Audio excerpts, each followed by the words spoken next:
welcome to the drive-by. Happy Sunday, and I hope you guys have a good Sunday with your families. Whatever you guys do on the road, just be safe out there. I got the CX-3 back, so we're gonna head to the car wash, get it all cleaned up. I'll take you guys around the car. A lot of you guys probably wouldn't have been inside a CX-3 even before, because it's quite an uncommon car, but to be honest, it's quite good value for money, and I needed something automatic because everything I had in stock was manual, and I always prefer to sell automatic vehicles. So yeah, here we are on the CX-3. So yeah, let's take a drive. With me, the car wash is probably about 2 to 3 minutes away. But I'm first gonna head to the mall to get some coffee, and we've got to push the start button. I'll catch you guys on the other side. Cool, so we are leaving my house now, and yeah, thought might as well just take you guys for the drive. So it's got automatic windows, clearly, well, electric windows. 2019 Mazda CX-3 2-liter automatic, like I've mentioned. 115, just hit 115 on the clock. Partial service history. The car was serviced, I think I got it 2 weeks ago. It was serviced on the same day by Expect. Only thing we had to do was obviously go drive to Mazda to get a genuine filter, but I had a buddy of mine do that was in the vicinity, and then yeah. So we off. So it's got a spare key, I've got an owner's manual for the vehicle. Vehicle's actually in a good condition for its age. It's a very nice color as well. It's got Bluetooth. It's actually got voice control, which is quite cool. Automatic gearbox with, so you can do manual changes as well, and it's got a sports mode as well. What else have we got? We've got traction control, we've got cruise control, we've got the normal basics. Aircon, power steering, electric windows, electric mirrors as well. Give me a second. Okay, so we made it across the crossing. I think that's the right way to say it. I think so. It sounds weird though. Yeah, let me just see what else this car's got.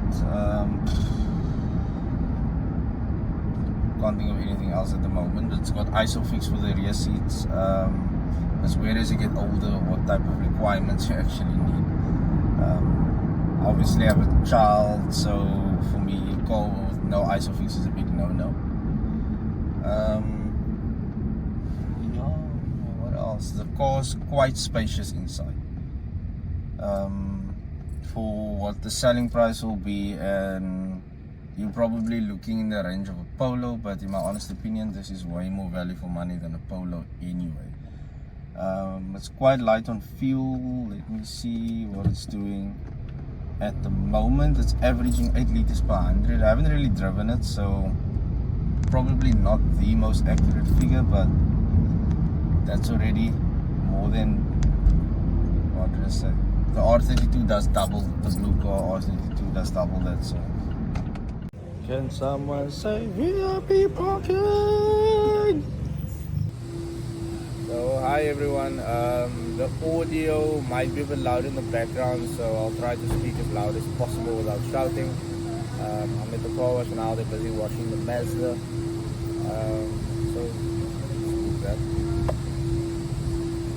So I bought the Mazda, I think it was 3 weeks ago. It was a standard bank vehicle, it was a possessed vehicle. I actually spoke to the owner, the previous owner. I managed to track his details as well. I was looking for something for the vehicle because I didn't have service with me. So I pulled the service history from Mazda directly, and then I just wanted to see if there was a book, but unfortunately also didn't have one. So yeah, I needed a vehicle that was automatic because at the time I only had 3 vehicles in stock and they were all manual, and my personal preference is automatic car because generally they sell faster, and that's how I ended up with a Mazda. So the only things I had to sort out on the car had a dent on the tailgate. The tailgate opened and closed quite fine, so it didn't really put me off. The car didn't have a jack. I'm just thinking of what all I did with the car. I had the car cleaned properly inside when I got the car, because the seats didn't quite as up to scratch. In my opinion, it was just dirty. and I had the car serviced on the same day I got the car. So there was actually very minimal, call it the recon work on the vehicle, and I prefer to do it that way because the more recon related work that you do, the more things you need to do to get the car to spec. It costs you time, and to be honest, no one is paying you for that time. And it's run around work, it's fuel, it's time, you've got other things that you need to do. So you need to account for all these things at the same time. But again, it comes back to what type of cars are you buying? Are you selling cars, buying cars, or selling them as is as well? So I guess your business model will dictate what level and quality of car that you out there anyway. Yeah, I'll shoot some videos when they're done with the car. And we'll take it from there.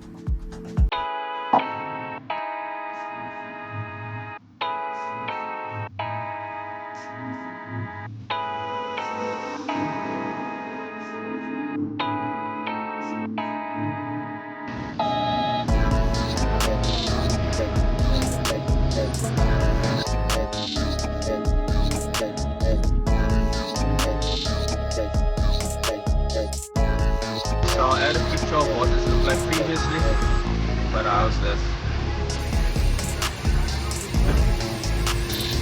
Showing you what it looks like below.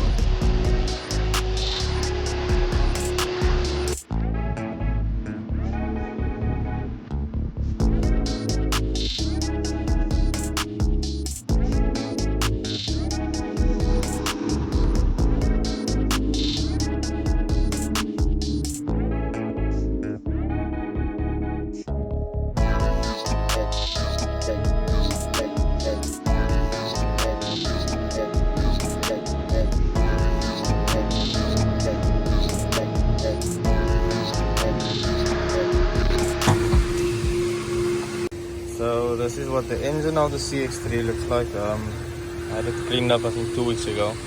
Well, it didn't look bad anyway, but yeah, this is just how I like something to look.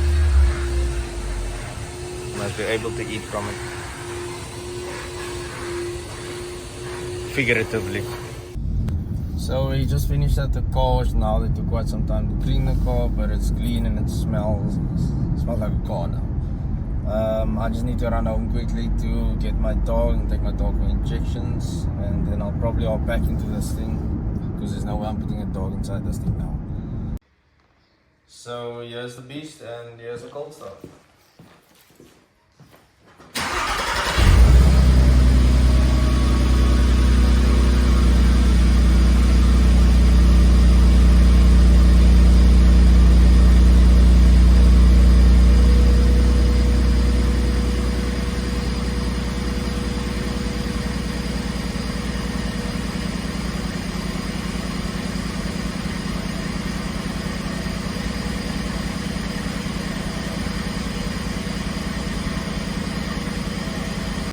Hello, Rolo. Say hello to the people. Say hello. Hello. Let's go. It's Sunday and I almost drove past it.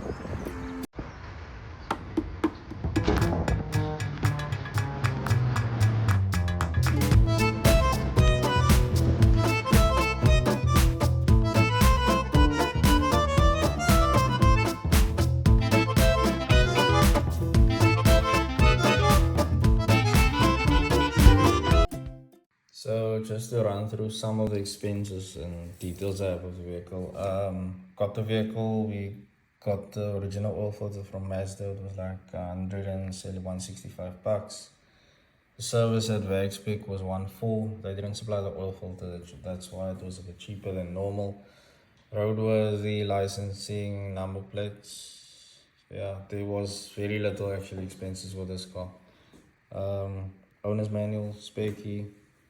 And this is the report I was referring to earlier with regards to where I pull the vehicles, trade, retail details from.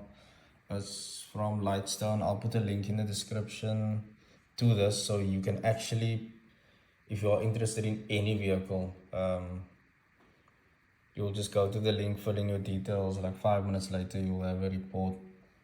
It'll send you a PDF to your email address where you'll input the car's details. You'll get the estimated trade, retail, pricing from a few that was sold recently. So I'm leaving the area now. We're back inside the Mazda. Probably gonna drive somewhere where I can shoot a few cinematics of the car. I have no idea where I'm gonna drive to yet. It is extremely hot. I feel like the sun is actually standing still. So yeah, we'll see where we end up. Probably won't drive somewhere far. Roll this up just for the wind noise. Yeah, I can actually put on the aircon because it works. It's very funny, and I was actually one of the, whenever I buy a car, there's like one of three things that generally doesn't work. So not doesn't work, but I can kind of preempt a few issues. Number one is aircon, number two is a battery, and number three is a windscreen. It's always one of the three. And with this one, I actually didn't experience an issue with either of the three, which is a good thing. So crossed there quicker than earlier. So yeah, this one didn't have an issue with the aircon or battery or windscreen, so that was quite great. But yeah, like I said, this vehicle was in quite a good nick by the time I bought it, so it made sense to buy it because I knew my expenses on this vehicle wouldn't be bad, and if I was to tally it up, I'll probably speak under correction, but my expenses was less than $5,000 on this vehicle, which is a good buy in my opinion. So yeah, I'll catch you guys wherever I'm gonna end up stopping. So yeah, I'll think about that off camera. So let me just cleanse my palate and acclimatize myself to my current surroundings. Ons is besig om direksie Stellenbosch te ry. I think that's right. I'm not gonna talk so loud because I'm actually by someone's private property. I'll show you exactly where I am now. Sure I can get in trouble for being here probably, but scenery looks nice though. Hello.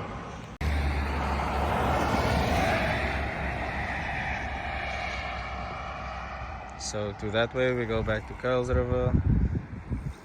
That way we go to Stellenbosch. So I just happened to find this little pocket right there where I'm standing, and hopefully the video comes out nice.